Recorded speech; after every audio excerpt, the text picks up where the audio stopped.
ФСБ катувала водія родини лідера кримських татар Мустафи Джемілєва Ахтема Мустафаєва.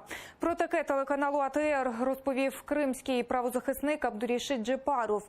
28 червня окупаційні силовики після обшуків у будинку затримали Мустафаєва. Вони накинули йому на голову мішок та вдягли кайданки. У такому стані його возили кілька годин, а потім відвезли до відділення ФСБ, де, власне, і катували, каже Абдурішид Джепаров. Там его били по-всякому, по почкам, в печень, в пах, били по затылку, множество ударов, там десятки ударов.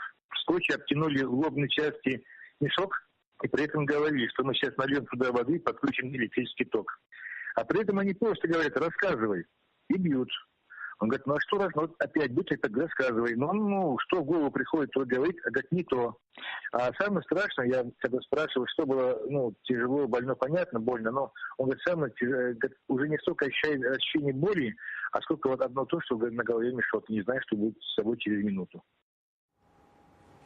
За словами Джепарова, Ахтема Мустафаєва відпустили, не підписавши жодних протоколів, та пообіцяли, що це не остання їхня зустріч. Зараз Ахтем Мустафаєв виїхав з окупованого Криму на материк.